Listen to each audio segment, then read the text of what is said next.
नमस्कार, आप देख रहे हैं नेक्स्ट 9 लाइव और मैं हूं आपके साथ अंकिता मिश्रा।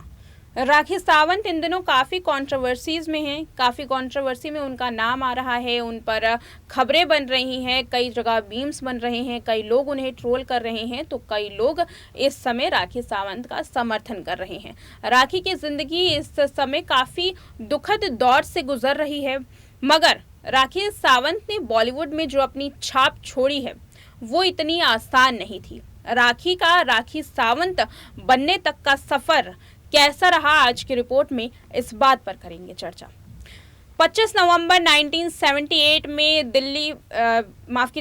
मुंबई में उनका जन्म हुआ, जिसके बाद काफ़ी तंगहाली से उनका जीवन गुजरा। पिता मुंबई पुलिस में कांस्टेबल थे। मां जया सावंत पूर्व फिल्म निर्देशक राकेश सावंत की बहन थी। अगर उनकी फिल्मों की बात करें तो शाहरुख खान के साथ उन्होंने फिल्में की। मैं हूं ना, जिस देश में गंगा रहता है, इसी के साथ उन्होंने ये रास्ते हैं प्यार के जैसे कई फिल्मों में छोटी भूमिका निभाई, आइटम सॉन्ग्स किए। 2005 में उन्होंने अपनी पहली एल्बम निकाली।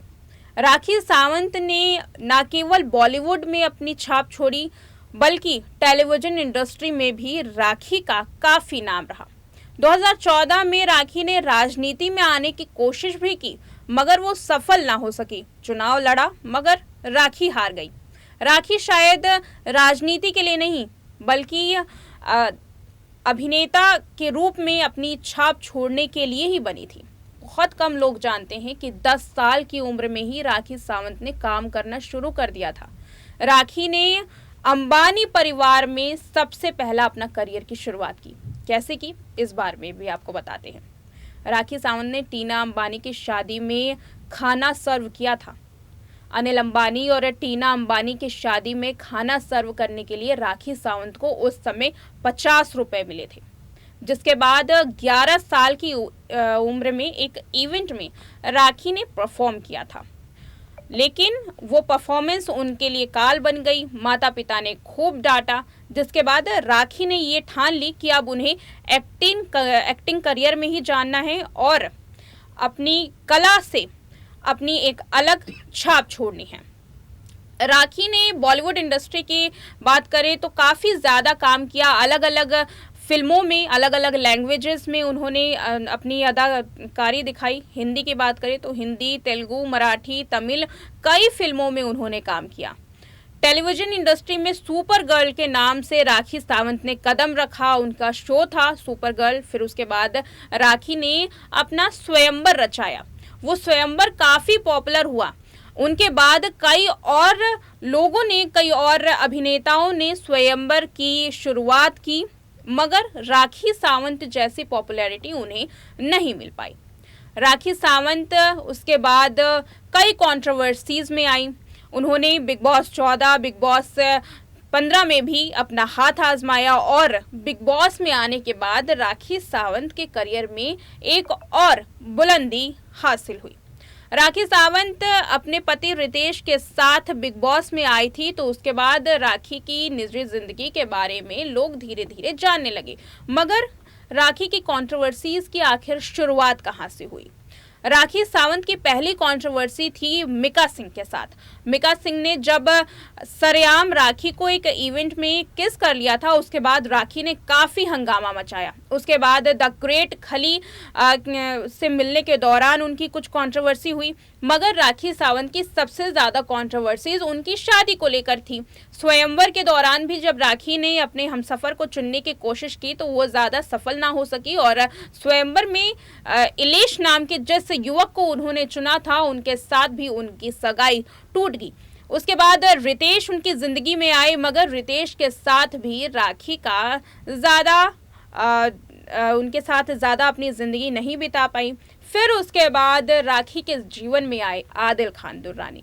आदिल खान दुर्रानी के आने के बाद राखी सावंत ने सबसे पहले कोर्ट कचहरी का सहारा लिया था। यूं तो जब से कंट्रोवर्सीज शुरू हुई, राखी ने अपने बलबूते सभी कंट्रोवर्सीज में जम करके बयान दिए, खुद लड़ी, मगर पहली बार राखी को पुलिस का सहारा लेना पड़ा था।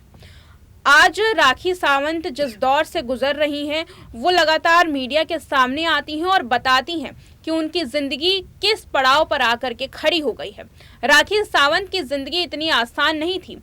जैसे ही उन्होंने बॉलीवुड में अपनी छाप छोड़ी, पहले उन्होंने बॉलीवुड से शुरुआत की, फिर उसके बाद आइटम सॉन्ग्स किए, कई एल्बम्स उन्होंने रिलीज़ की, टेलीविज़न में वो आई।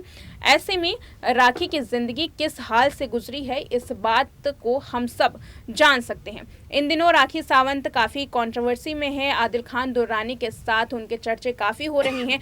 इन दिनों राखी सावंत फिलहाल अपने पति को लेकर के काफ़ी कंट्रोवर्सी में है। देखना होगा जब कोर्ट में उनकी सुनवाई होती है तो आदिल खान दुर्रानी को क्या सज़ा मिलती है और राखी सावंत का जीवन, उनकी ज़िंदगी आगे किस पड़ाव पर आकर के खड़ी होगी। फिलहाल इस रिपोर्ट में इतना ही। देखते रहिए नेक्स्ट 9 लाइव। बस राखी जी थोड़ा पीछे हो जाओ। राजन सबको पीछे कर थोड़ा। राजन तो पीछे थोड़ा पीछे आओ, पहले पीछे आओ, थोड़ा पीछे आओ, पीछे आओ, प्लीज पीछे जाइए। चलो चलो राखी जी बोलिए। राखी जी आ रहे हैं पहले। राखी जी बैठना है। हाँ राखी जी बताइए, कल केस की सुनवाई आने वाली है और आदिल ये सेंटर में बताइए, उसके बारे में क्या बताइए कि आपने अपनी तरफ से क्या, आंटी थोड़ा सा उधर जाइए, आप अपनी तरफ से क्या आपने अपनी तरफ से क्या रणनीतियाँ रखी हैं? पता नहीं, मेरे एडवोकेट है सौरकी साहब और फाल्गुनी, इधर देख के राखी, वो लोग चाहेंगे। मेरी तो तबीयत खराब हो रही है। वो रेप केस आ गया है मैसूर से, पता नहीं क्या किया है आगे। एक तरफ रेप केस है, एक तरफ प्रेगनेंसी की खबर है। राखी जी सुनने में आया कि और भी शादियां उन्होंने की है मैसूर में, ऐसा कुछ पता चला है, उसके बारे में क्या कहना चाहेंगे? अगर कुछ बातें हैं आप मीडिया के माध्यम से रख सकती हैं जिससे कि जनता तक ये आपकी बातें पहुँचे। अगर सचमुच बैंगलोर मैसूर में आदिल ने किसी लड़की से शादी की है, क्योंकि मेरे पास इसके एक मिनट, मेरे पास वो सारे डॉक्यूमेंट्स आए हैं बैंगलोर मैसूर से, तो जिनसे शादी करी है अगर वो सामने आए या मुझे कांटेक्ट करके मिले किससे शादी करी है बस। और rape case, this is shocking मेरे लिए, बहुत ज़्यादा शॉकिंग है। वो लड़की ने मुझे कल फ़ोन करके कहा आपसे शादीशुदा में था, उसको नहीं पता था कि वो शादीशुदा है। उससे प्यार का वादा किया और शादी का वादा किया उस लड़की से, और ये सब करता रहा। उसको मालूम है कौन सी होटल में गए थे, उसके घर में गए थे, लड़की खुद कह रही है, उसके भी वीडियो वायरल हुए हैं। बीते वक्त में आदिल आपके साथ रहे और उनके साथ रहने पर कि आपको ऐसा कभी लगा नहीं, आपको लगा कभी नहीं ऐसा कि वो आपको धोखा दे रहे हैं, किसी प्रकार की चीटिंग कर रहे हैं? मुझे हमेशा लगा, शादी के 1-1.5 महीने के बाद ही मुझे लगना शुरू हो गया, लेकिन मैंने हमेशा उनको मौका दिया, हमेशा उनकी गलतियां माफ़ करी, क्योंकि बार बार उन्होंने पवित्र पाक किताबों की कसम खाई, तो मैंने विश्वास किया और मैं हमेशा उनको माफ़ करती गई। मैंने उनके कहा जाने दो, मैं इनको बार बार मौका देती हूँ। तबीयत तो इतनी ख़राब हो गई है, ये सब सोच के दिमाग ही काम नहीं कर रहा। एक तरफ प्रेगनेंसी की न्यूज़ है वो तनु के साथ, एक तरफ रेप की न्यूज़ है, एक तरफ शादी की न्यूज़ है, एक तरफ मेरे चीटिंग का मामला है। मुझे समझ में नहीं आ रहा।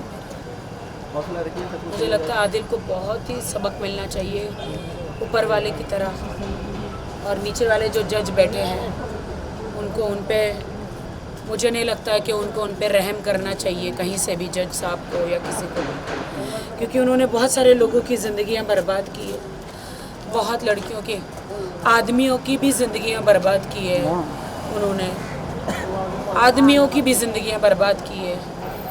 मुझे तो वो जो वीडियो आप लोगों ने कुछ देखा है वो भी मुझे आया है बाइसेक्सुअल का। This is shocking.